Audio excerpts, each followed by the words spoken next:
Good morning everybody. இன்னைக்கு contract act கை வச்சிருக்கிறோம். Contract act எப்போ ஆரம்பிக்கப்பட்டது, எப்போ உருவாக்கப்பட்டது, எப்போ ஏற்றுக்கொள்ளப்பட்டு நடைமுறைப்படுத்தப்பட்டது, அதுவே இது. இந்தியன் கான்ட்ராக்ட் ஆக்ட் 1872 எப்போ உறுதிப்படுத்தப்பட்டதுன்னு கேட்டால் 25 ஏப்ரல் 1872, நடைமுறைப்படுத்தப்பட்டது 1 செப்டம்பர் 1872. இந்த கேள்வி வரும், பார்த்துக்குங்க எக்ஸாம்ல. ஓகே, சரி. ஒரு கான்ட்ராக்ட்னா என்ன, கான்ட்ராக்ட்னா என்ன, அக்ரிமெண்ட்னா என்ன, டீட்னா என்ன?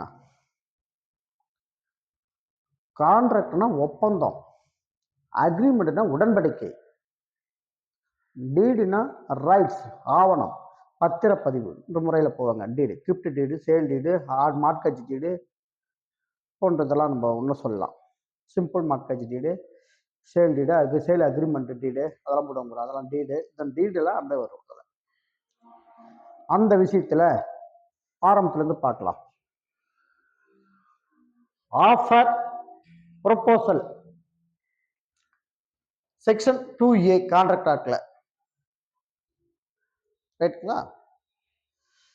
இப்ப ஆஃபர் ப்ரொபோசல் இது ரெண்டு என்ன பண்றாங்கன்னா, இதுக்கு விளக்கம் எப்படின்னு கேட்டா, ஒரு பொருளை எடுக்கிறோம். இப்ப செல்போன் கடைக்கு போறோம் இந்த செல்லு வாங்குறதுக்காக.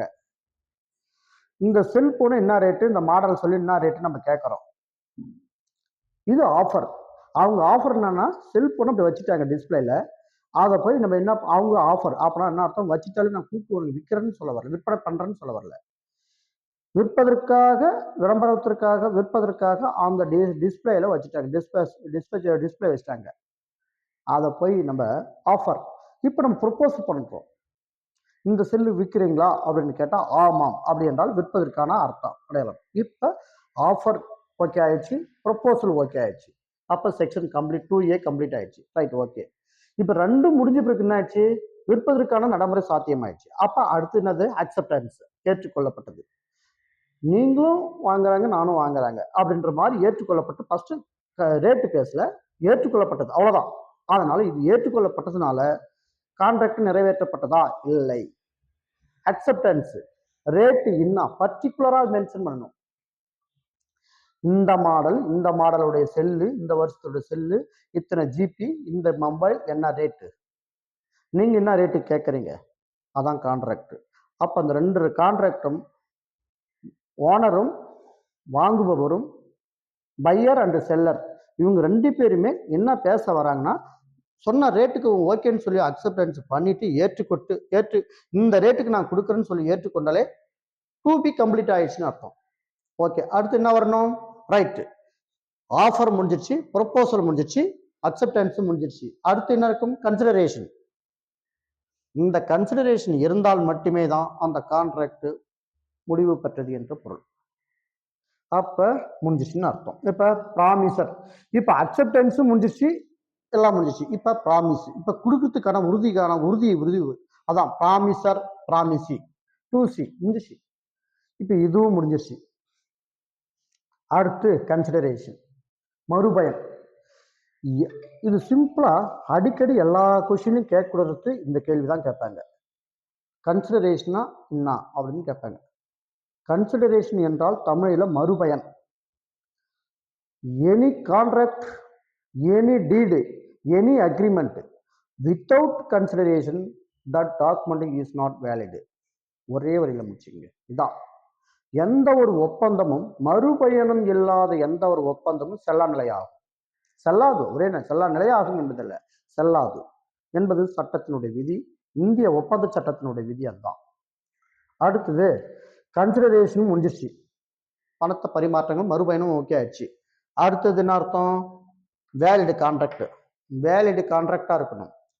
அப்ப offer, proposal, acceptance, promisor, consideration, இது எல்லாம் முடிஞ்சிருச்சு. நல்லா புரிஞ்சுங்க. இங்க இன்னொரு இருக்கு. அப்ப வேலிட் கான்ட்ராக்ட்னா என்ன? கான்ட்ராக்ட்னா எல்லாரும் போட்ட முடியுமா? வேலிட் கான்ட்ராக்ட்னா செக்ஷன் 2H அது கம்ப்ளீட் ஆனால் மட்டுமே அந்த கான்ட்ராக்ட் வேலிட். 2Hல என்னென்ன சொல்லப்பட்டது டெஃபினேஷன்னா, மைனர் இருக்கக்கூடாது, லுனட்டிக் பர்சன் இருக்கக்கூடாது, மென்டல் பர்சன் இருக்கக்கூடாது, அன்சவுண்ட் மைண்ட் பர்சன் இருக்கக்கூடாது, இல்லாமல் இருந்து புத்தி சுவாதனம் இல்லாத நபர்கள் அந்த கான்ட்ராக்ட்ஸ் தான் அந்த கான்ட்ராக்ட் சொல்றது. புத்தி பேதலிப்புன்னு சொல்லுவாங்க, விட்டு விட்டு புத்தி பேதலிப்பு, அன்சவுண்ட் மைண்ட், மைனர், குடிகாரன்னு சொல்லுவாங்க பார்த்தியா, அந்த குடிகாரனை வந்து எந்த நிலையில வைப்பாங்கன்னா அன்சவுண்ட் மைண்ட்னுவாங்க. நான் போதையில கையெழுத்து போட்டுக்கிறேங்க எனக்கு தெரியலன்னு, அதான் கான்ட்ராக்ட். பத்திரம் எழுதிட்டு நம்ம கிராமத்தெல்லாம் பேசுவாங்க, இல்லைங்க எனக்கு எப்படி எழுதி வாங்கினாலும் தெரியலங்க, போதையில கையெழுத்து போட்டு எழுதி வாங்கிக்கிறாங்க அப்படின்னு சொல்லுவாங்க. இதெல்லாம் வந்து அன்சவுண்ட் மைண்ட்ல வந்துடும். அன்கான்சியஸ் மைண்ட்னு சொல்லுவாங்க பார்த்தியா, அதில் வந்துடும், லுனட்டிக்ல வந்துடும். லுனட்டிக் பர்சன்னா புத்தி பேதலிப்பு, அது சிறுமூளை பாதிக்கப்பட்டாலே புத்தி பேதலிப்பு லிஸ்ட்ல வந்து, ஏன்னா ஆல்கஹால் வந்து ஆல்ரெடி பாடியில வந்து அது சயின்ஸ்ல போயிடலாம், அது நம்ம டிஎன்பிசியில் பார்த்துக்கலாம். ஆல்ரெடி நம்ம ஒவ்வொருத்தங்களுடைய மனிதனுடைய பாடியில 15% ஆல்கஹால் ஆல்ரெடி இருக்குது, அதனால அது ஆட்டோமேட்டிக் வந்துடும். வேலிட் கான்ட்ராக்ட் இந்த இதெல்லாம் இல்லாம நிறைவேற்றப்பட்டால் மேஜர் கான்ட்ராக்ட் என்று பொருள். அப்ப 2H ஆட்டோமேட்டிக் வந்துருச்சு. சரி, ஓகே, முடிஞ்சிருச்சு, வந்துச்சு. அப்ப அக்ரிமெண்ட் கான்ட்ராக்ட் முடிஞ்சிச்சா? அடுத்து அக்ரிமெண்ட் தான் என்னன்னு சொல்லி நம்ம கேட்கிறோம். அக்ரிமெண்ட்னா உதாரணமா உங்களுக்கு லைன் அப்படின்னா, இந்த பொருள் வாங்குறதுனா acceptance, proposal, offer, acceptance, promisor, consideration, partly consideration வருது பார்த்தீங்களா. இந்த பொருளை வாங்குறதுக்கு நான் ஓகே ஆயிட்டேன், கன்சிடரேஷன் கொடுக்குறேன், அதுக்கு அட்வான்ஸாக ஒரு தொகை கொடுன்னு சொல்லி கேட்பாங்க. அப்போ அந்த இடத்துல அக்ரிமெண்ட் வருது. அப்போ அக்ரிமெண்ட்னா என்ன அர்த்தம்? 2E. அப்போ அக்ரிமெண்ட் போட்டுட்டு நான் முழு பணத்தை கட்டின பிறகு பொருளை சென்டப் பண்ணி வைங்க அப்படின்னு வாங்குறேன், அதுதான் இது. அப்போ கான்ட்ராக்டுக்கு முன்னாடி 2E வந்துடும், கான்ட்ராக்டுக்கு முன்னாடி 2E வந்துடுது. அப்போ இது என்ன பண்ணுறேன்னா, இந்த இடத்துல வந்து கான்ட்ராக்டு வேலிட் கான்ட்ராக்ட் நிறைவேற்றுது. அப்போ கான்ட்ராக்டுக்கும் அக்ரிமெண்ட்டுக்கும் நான் வித்தியாசம். அக்ரிமெண்ட் என்பது ரத்து செய்ய முடியும், ஆனால் கான்ட்ராக்ட் என்பது நிறைவேற்றப்பட்டால் இரு தரப்பினரும் ஒத்துட்டு போனால் மட்டுமே ரத்து செய்ய முடியும், இல்லைன்னு ரத்து செய்ய முடியாது. அதற்கு ஒரே வரியில் சொல்ல போன மீனிங்ல, every agreement based on the contract exported but contract is not agreement. இதுதான் நல்லா புரிஞ்சுக்கங்க. ஒவ்வொரு உடன்படிக்கையும் கான்ட்ராக்டாக மாறலாம், பட் ஒவ்வொரு ஒப்பந்தமும் அக்ரிமெண்ட்டாக மாற முடியும், உடன்படிக்கையாக மாற முடியாது. இதுல விட இன்னொரு விஷயம்னா, ட்ரீட்டிஸ்னு ஒன்று இருக்கு. அப்போ அக்ரிமெண்ட்ல லிமிடேஷன் கொடுப்பாங்க இல்லையா. அப்போ கன்வென்ஷனா இன்டர்நேஷனல் லாவில் பயன்படுத்துவாங்க. இன்டர்நேஷனல் லா படிச்சவங்களுக்கு தெரியும், நீங்கள் இன்டர்நேஷனல் நடத்துகிற அப்போ உங்களுக்கு தானே புரியும். இன்டர்நேஷனல் லாவில் என்ன சொல்லுன்னா கன்வென்ஷன், ட்ரீட்டிஸ் அப்படின்னாங்க. அப்போ இந்த ட்ரீட்டிஸுக்கும் இந்த அக்ரிமெண்ட்டுக்கும் என்ன வித்தியாசம்னு வரும். இதுவும் உடன்படிக்கை, அதுவும் உடன்படிக்கை. அது இன்டர்நேஷனல் உடன்படிக்கை என்பது எந்த ஆட்சி நடைமுறையில் இருக்குதோ அந்த ஆட்சி நடைமுறையில் போடுகின்ற ஒப்பந்தம் அந்த ஆட்சியோட க்ளோஸ் ஆகிடும், அது நிரந்தரமற்றது. ஆனால் இந்த அக்ரிமெண்ட் இரு தரப்பிலும் ரத்து செய்யப்பட்டால் மட்டுமே நீடிக்கக்கூடியது. இதுதான் அந்த அக்ரிமெண்ட். இது வந்து இன்டர்நேஷனல் அக்ரிமெண்ட் உடன்படிக்கைன்னு சொல்லுவாங்க. இது அக்ரிமெண்ட் ஒப்பந்த அடிப்படைன்னு சொல்லுவாங்க. இதுக்கு அதுக்கு குழப்பற மாதிரி கேள்வி கேட்டு இதே மாதிரி ஒரு கொஸ்டின் கேட்டிருக்காங்க. 2014 ஒரு கொஸ்டின்ல கேட்டாங்க இந்த மாதிரி. அப்ப ட்ரீட்டிஸ்னா என்னங்க, கன்வென்ஷன் என்னன்னு சொல்லி கேட்பாங்க. அரசு அது ஒரு நாட்டுக்கு நடைபெறக்கூடிய ட்ரீட்டிஸ்னா இப்போ நம்ம உங்களுக்கு உதாரணம் எதை கொடுக்குறோம்னா, அணுசக்தி ஒப்பந்தம். அமெரிக்க நாட்டில் வந்து நம்ம இந்தியர்கள் மத்தியில் அணுசக்தி வந்து ஒப்பந்தத்தை நிலைநாட்ட வேண்டும், அதனால 2 நாடுகள் ஒப்பந்தம் செய்ய வேண்டும் அப்படின்னு சொல்லிட்டு ஒப்பட்டாங்க பத்தியா, அணு ஆயுத ஒப்பந்தம். அதுதான் அந்த அணு ஆயுத ஒப்பந்தம் காங்கிரஸ் ஆட்சியில் இருக்கும் பொழுது, அந்த காங்கிரஸ் கட்சி ஆட்சியில் இருக்கிற வரைக்கும் தான் அந்த அணு ஆயுத ஒப்பந்தம் செல்லும். அடுத்த ஆட்சி வந்துட்டால அந்த ஆட்டோமேட்டிக்கா அந்த ட்ரீட்டிஸ் கன்வென்ஷன் போயிடும். அதுக்கு இன்டர்நேஷனலா சம்மந்தப்பட்டது. இந்த அக்ரிமெண்ட் வந்து வேற, அந்த ட்ரீட்டிஸ் வேற. அப்ப 2 உடன்படிக்கை என்ற மாதிரி டிஃபரன்சியேஷன் கேட்கலாம், அதையும் பார்த்துக்கங்க. கான்ட்ராக்ட், கன்வென்ஷன், அக்ரிமெண்ட் இதை கொடுத்துருக்காங்க பாரு, அதான் நான் மேலே எக்ஸ்பிளைன் பண்ணிட்டேன். Right, okay. அடுத்தது அக்செப்டன்ஸ். இப்போ இதில் நம்ம வந்து பார்த்தாச்சு, அக்செப்டன்ஸ் மட்டும் தனியாக பார்க்குறோம். அப்போ கைண்ட்ஸ் ஆஃப் அக்ரிமெண்ட் அக்செப்டன்ஸ். அப்போ எத்தனை வகையான ஏற்புரை இருக்குது? அக்செப்டன்ஸ்னா ஏற்புரை, ஆஃபர் தொடர்பு கொள்ளுதல், நெருங்குதல், அதாவது விருப்பத்தை தெரிவித்தல் என்று பொருள். ப்ரொபோசல் வாங்குவதற்கான விருப்பத்தை தெரிவித்தல் என்று பொருள்.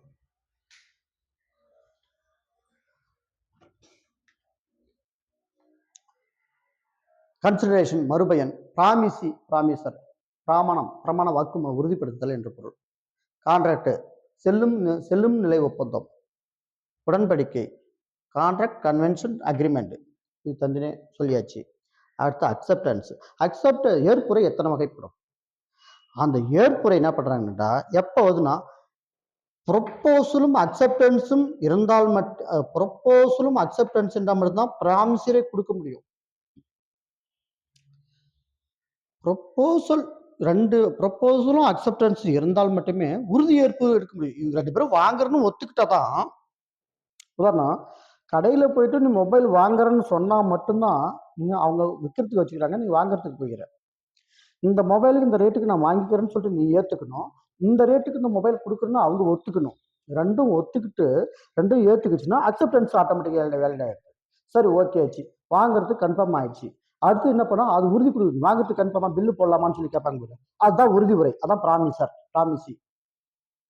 இதுக்கு பேர் தான் பிராமிசி. அடுத்து அது சொன்னேன்னா ஆஃபர் ப்ரொபோசல் 2A, இது எத்தனை வகைப்படும்? அதாவது ஒரு மாஸ்ட் தி பார்ட்டிஸ், 2 பார்ட்டிஸ் இருக்கணும், 2 ஆர் மோர் இருக்கலாம், clear legal relations, communication of proposal necessary, compulsory இருக்கணும். எக்ஸாம்பிள், வெளிப்படையான, இம்ப்ளைடு, ஜெனரல், ஸ்பெசிபிக். சொன்னேன்னா ஸ்பெசிபிக்கா குறிப்பிட்டு ஒரு இந்ததான்ற பொருளை சட்டத்துக்கு உட்பட்டு, ஒப்பந்தத்துக்கு உட்பட்டு, ஏற்புரைக்கு அக்செப்டன்ஸுக்கு ஏற்புரை ப்ரொபோசல் அக்செப்டன்ஸ் சட்டத்துக்கு லீகலுக்கு உட்பட்டு அவங்க 2 பேரும் வியாபாரி ஓனர், பையர் அண்ட் செல்லர் அப்படின்ற மாதிரி இவங்களுக்குள்ள இந்த ரிலேஷன்ஷிப், லீகலான ரிலேஷன்ஷிப் இருந்தால் மட்டுமே அதுக்கு செல்லுன்றது தான் உங்களுக்கு. பையர் அண்ட் செல்லர் என்ற இதுல இருந்தால் மட்டுமே செல்லுன்றது தான் உங்களுக்கு.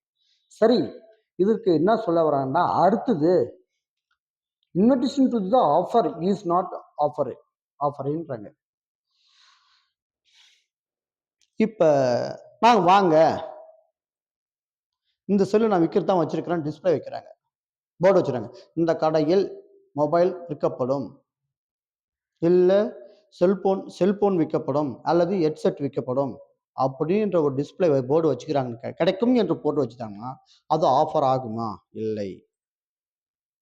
விருப்பத்தை, ஆஃபருக்கும் விருப்பத்துக்கும் நிறைய வித்தியாசம் இருக்கு கான்ட்ராக்ட்ல. அதுதான் டெக்னீஷியன், பேங்க் லா படிக்கிறவங்களுக்கு மட்டும் தான் தெரியும். இதெல்லாம் பேங்கிங் படிக்கிறவங்க, கான்ட்ராக்ட் படிக்கிறவங்க மட்டும் தான் தெரியும். டிஃபரன்ஷியேஷன் நிறைய இருக்கு, அது மட்டும் நல்லா படிக்கணும். அப்ப அது என்னன்னா அவங்க என்ன சொல்றாங்க, ஒருவரை அழைப்பதன் மூலமாக நேரடியாக கூப்பிடாமல் டிஸ்பிளே போர்டு வச்சிருக்காங்க. இப்ப இந்த இடத்துல நான் வச்சிருக்கிறேன், இப்ப இந்த இடத்துல ஒரு போர்டு வச்சிருக்கிறேன், இந்த மாதிரி அட்வொகேட் ஆபீஸ் இந்த இடத்துல இருக்குது, வாங்க அப்படின்றதுக்கு நான் கூப்பிடலை, என்னுடைய நிலையில் இந்த இடத்துல அட்வொகேட் ஆபீஸ் இருக்குது என்று நான் தெளிவுபடுத்திருக்கேன், அவ்வளவுதான். நீங்க வாங்க என்று கூப்பிடுவதற்கு அர்த்தம் இல்லை. இது ஆஃபர் என்று சொல்ல முடியாது, விளம்பரம் என்றும் சொல்ல முடியாது, அடையாளம், அவ்வளவுதான். இந்த இடத்துல இது இருக்குன்றது அடையாளம், அதுதான் இது சொல்றது. அதைத்தான் இங்க சொல்றாங்க, என்னன்னா invitation to offer is not offer அப்படின்றது. அதுதான், ஒருவரை அழைப்பதன் மூலமாக அது ஆஃபர் என்று கூற முடியாது. அதற்கு எக்ஸாம்பிள் என்ன சொல்றேன்னா, பிரைஸ் லிஸ்ட், நாம் பட்டியல் லிஸ்ட் போட்டு வச்சிருப்பேன், ஒரு போனுடைய cellphone list, price list, action, display, goods, tender notice, general offer, special offer, cross offer, counter offer, standing offer, இது எல்லாம் அதில் இருக்கு. இப்போ ஒரு விஷயம் என்னன்னா, பிரைஸ் லிஸ்ட், ஹெட்செட் இந்த விலை, ஐபோன் இந்த விலை, விவோ இந்த விலை, ஓப்போ இந்த விலை, சாம்சங் இந்த விலை, நோக்கியா இந்த விலைன்னு சொல்லிட்டு ஒரு லிஸ்ட் போட்டு வச்சுக்கிறன்றதால அந்த ரேட்டுக்கு தான் கொடுக்குன்ற அவசியம் உங்களுக்கு இல்லை. அதனால அது ஆஃபர், இந்த கொடுத்தாவுன்ற கட்டாயப்படுத்தணும், கொடுக்கலாம் கொடுக்காமலும் போகலாம். செல்லு மார்க்கெட்ல அந்த கடையில் இருக்கலாம், இல்லாமல் போகலாம். அதனால அது வந்து ஆஃபர் என்று எடுத்துக்கொள்ள முடியும். அதைத்தான் அவர் சொல்றாரு. நான் பிரைஸ் லிஸ்ட் வந்து விலை பட்டியல் போட்டு வைத்திருப்பதற்காக விற்பதற்கான ஒப்பந்தம் நிறைவேற்றதாக என்று கருத ஆஃபர் என்று சொல்ல முடியாது, இருக்குதா என்று தான் பார்க்கணும். அதற்கு பிரைஸ் லிஸ்ட், ஆக்ஷன், ஏலம் விடுறாங்க பார்த்தீங்களா, ஏலம் விடுறதுல கம்பல்சரி ஏலத்துக்கு வந்த பிறகு அந்த பொருள் ஏன் விற்காம போறீங்கன்னு சொல்லி அவங்களை கேட்க முடியாது, அவங்களுக்கு கட்டுப்பாடு இருக்கணும். அதான் டிஸ்பிளே, குட்ஸ், இந்த பொருள் இந்த இடத்துல தான் கிடைக்கின்றதுக்காக விற்பனைன்றதுக்கு அர்த்தம் இல்லை. அடுத்து tender notice, tender contract notice சொல்லுவாங்களா, அரசு கான்ட்ராக்ட் டெண்டர்லாம் அவங்க அறிவிப்பு கான்ட்ராக்டர், அந்த இதெல்லாம் வந்து இவங்களுக்கு இவ்வளோ கான்ட்ராக்ட் கொடுக்கணும் அப்படின்றதுலாம் சொல்ல முடியாது. அதனால இது வந்து ஆஃபர் என்று சொல்ல முடியாது. ஓகேங்களா, புரிஞ்சுக்கணும். அடுத்து சரி, எத்தனை வகையான ஆஃபர் இருக்கு? General offer, special offer, cross offer, counter offer, standing offer. General ஆஃபர்னா பொதுவான ஆஃபர். இந்த வச்சிருக்கிறேன் வாரீங்களா, வாங்க வாங்கி விற்கிறீங்களா, ஜென்ரலாக ஆஃபர் பண்ணி அவங்கள அப்ரோச் பண்ணி வரது ஒரு ஜென்ரலான ஆஃபர். ஸ்பெஷல் ஆஃபர், இதுக்கு மட்டும் தனி சிறப்பு வாய்ந்த தொடர்பு இருக்குதுன்னா நீங்கள் அங்கே தான் உட்காந்து பேசணும், அவர்கிட்ட சொன்னா சொல்கிறாரோ அதான் வாங்கணும் அப்படின்ற மாதிரி அது சிறப்பு வாய்ந்த ஆஃபர். அதுக்கு 2 or notice. Cross offer, cross ஆஃபர்னா ஒன்று வாங்கினா ஒன்று ஃப்ரீன்றாங்க பார்த்தீங்களா, நம்மளால் அதுனா ஏறி வந்துட்டு போவாங்க. ஒரு லிப்ஸ்டிக்னா லிப்ஸ்டிக் வாங்கினா இன்னொரு லிப்ஸ்டிக் ஃப்ரீ, கண்மை டப்பா வாங்கினா இன்னொரு கண்மை டப்பா ஃப்ரீ அப்படின்றலாம் போவாங்க பார்த்தியா, அதுக்கெலாம் நம்ம ஒரு உதாரணத்துக்குலாம் சொல்லலாம். கிராஸ் ஆஃபர், அது என்ன ரேட்டு இது என்ன ரேட்டு, அதுக்கு சேர்த்த டிஸ்கவுண்ட் எவ்வளோ வருது இப்படிலாம் போடுவாங்க பார்த்தியா, அதில் தான் கனெக்ட் ஆகிறது இது. கவுண்டர் ஆஃபர், கவுண்டர் ஆஃபர்னா இல்லைங்க பேரம் பேசுகிறாங்க பார்த்தியா, அதெல்லாம் கவுண்டர் ஆஃபர். இல்லைன்றாங்க இல்லைங்க அந்த ரேட்டு செட் ஆகாதுங்க, இந்த ரேட்டுக்கு வாங்க, இந்த ரேட்டு பேசுங்க, இப்படி குறைங்க, இந்த இது கொண்டு போனால் அந்த ஆஃபர் தான். ஸ்டாண்டிங் நிரந்தரமாக ஹோல்சேல் கடையில் தான் சொல்லலாம். அதுக்கு உதாரணம் ஹோல்சேல் கடை நிரந்தர ஸ்டாண்டிங் ஆஃபர்னா ஃபிக்ஸ்டு ரேட், இதுதானா இதுதான், அதுதான் சொல்கிறாங்க, அதுதான் இது. சரி ஓகே, அதில் வந்து என்ன சொல்கிறாருன்னா அதுக்கு சில கேஸ் லாஸ்லாம் இருக்குது.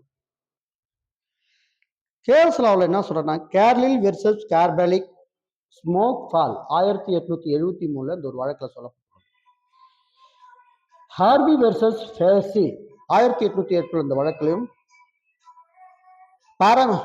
Pharmaceutical society of the Great the Britain versus புக் கேஷ் த கெமிக்கலிஸ்ட் 1953 இந்த வழக்கில் இந்த ஒப்பந்தத்தை பற்றி அக்செப்டன்ஸ் பற்றி தெளிவாக சொல்லப்பட்டுள்ளது. சரி, எல்லாமே இருக்கட்டும். சரி, எப்போதான் முழுமையாக நிறைவேற்றப்படுதா? ஏற்புரைனா என்ன? அந்த எழுப்புத்தான் அந்த ஏற்புரை முழுமையாக நிறைவேற்றதாக உறுதிப்படுத்தினா அப்சல்யூட் அன்குவாலி, அதான் சொல்றேன், மேஜர் இருக்கணும், புத்தி சுவாதனம், புத்தி தெளிவான இருக்கணும், மேஜர் புத்தி தெளிதல் இது போன்றதாக இருக்கணும். அப்சல்யூட் அன்குவாலிஃபைடு கம்யூனிகேஷன் இருக்கக்கூடாது. According to the prescribed the mode of made by the offer within the reasonable time. அந்த டைம்ல இந்த டைம் வித்தின் தி ரீசனபிள் டைம்ல வேலிட் நபர்களாக இருக்கணும், பேச தகுந்த மெச்சூரிட்டி நபர்களாக இருக்க வேண்டும். அன்குவாலிஃபைட் நபர் இது எல்லாமே இருந்துச்சுன்னா அது வேலிட் அக்செப்டன்ஸாக ஏற்றுக்கொள்ள முடியாது. அந்த நிலையில இது யாருக்கு பொருந்துன்னு கேட்டா லுனட்டிக் பர்சன், புத்தி பேதளிப்புன்னு சொல்லுங்க, விட்டு விட்டு புத்தி பேதளிப்புன்னு சொல்றாங்க. அந்த நேரத்துல இந்த அக்செப்டன்ஸ் பொருந்தும். சிலருக்கு புத்தி நல்லா இருக்கும், சில நேரத்தில் புத்தி மாறும், மைண்டு டென்ஷன் ஆகும்போது அவங்கள்ட்ட ஆட்டோமேட்டிக்காக மனநிலை மாறிடும், புத்தி பேதளிப்பு ஏற்பட்டுரும். அந்த மாதிரி நேரத்தில் கான்ட்ராக்ட் போட்டால் செல்லுமா செல்லாது, அந்த நேரத்தில் அன்குவாலிஃபைடு ஆயிடும். அப்புறம் கம்யூனிகேஷன் ஆஃப் அக்செப்டன்ஸ் செக்ஷன் 3(4) அது விளக்கம் கொடுக்கப்படுது. கம்யூனிகேஷன் கம்ப்ளீட்டடு அண்டு கம்யூனிகேஷன் கம்ப்ளீட்டட்னு எப்போ உறுதிப்படுத்தப்படுதுன்னா செக்ஷன் 3(4) சொல்லப்பட்டுள்ளது. Revocation offer revoked before the acceptance. அப்போ எப்போ ஏற்றுக்கொண்டதுக்கு வந்து எப்போ ரத்து பண்ணலான்னு கேட்டா ஒரு ஆஃபரில் அக்செப்ட் பண்ணுறதுக்கு முன்னாடியே அதை ரத்து பண்ணிடலாம். எனக்கு வேணாங்க, சரியில்லைங்க, நீங்கள் சொல்கிற ரேட்டு பிடிக்கும் எல்லாம் போட்டு கீட்டு முடிச்சுட்டு போனால் வேலைக்கு ஆகும். அப்போ அதுக்கு தகுந்த கேஸில் தான் இருக்க சொல்கிறாங்க. ஃபெல்த் வர்சஸ் பென்லே 1862 இந்த வழக்கில் சைலன்ஸ் டஸ் நாட் அக்செப்டன்ஸ்,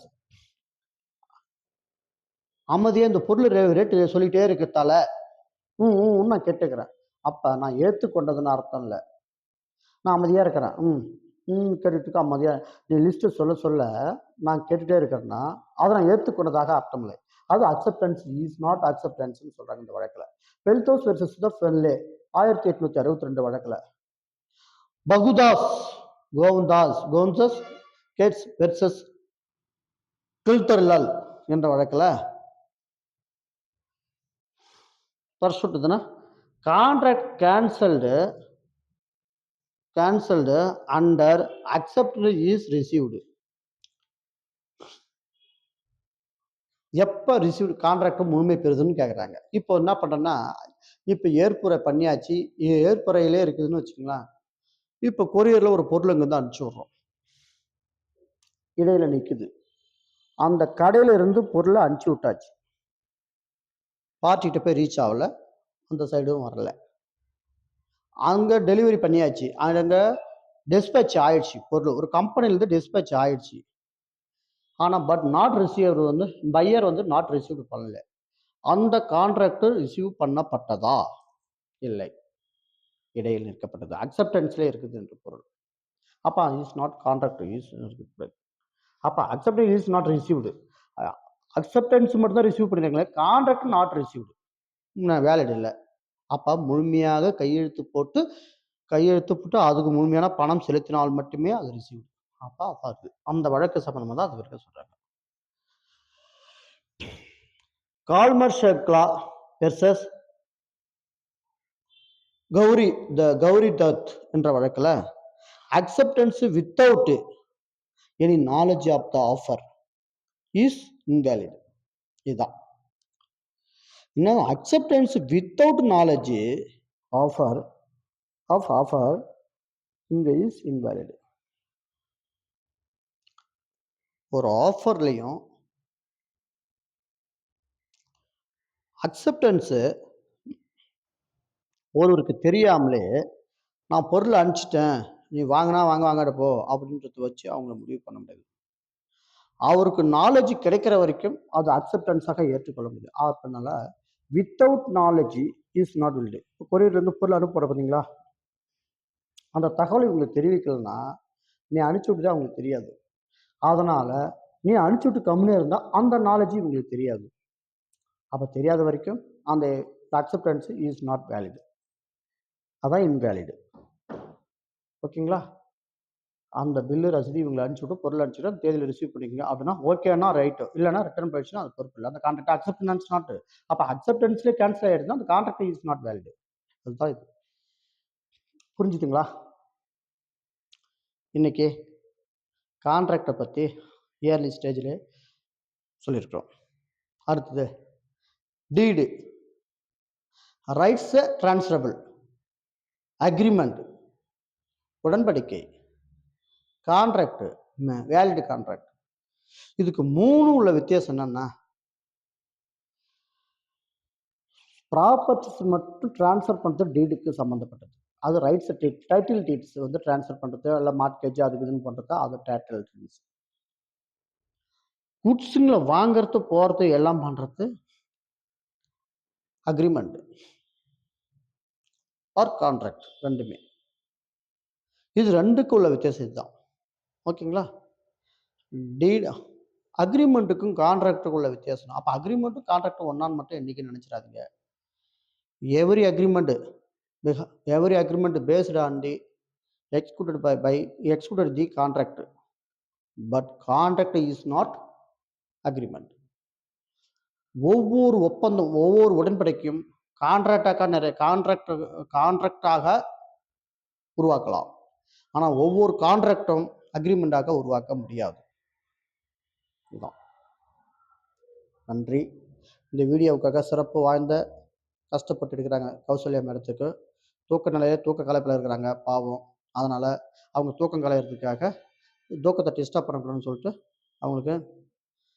அவங்களை டிஸ்டர்ப் பண்ண தேவையில்லை. ஆனால் அவங்க ரொம்ப ரிஸ்க் எடுத்து, இதுலேயும் அவங்களோட உடம்பு சரியில்லை, அவங்க உடம்பு இருந்தாலும் அதை எடுத்து நம்ம ரிஸ்க் எடுத்து இந்த நிகழ்ச்சியை நடைபெறணுன்றதுக்காக நமக்கு ஒத்துழைப்பு இருக்கிறாங்க. நன்றி மேடத்துக்கு.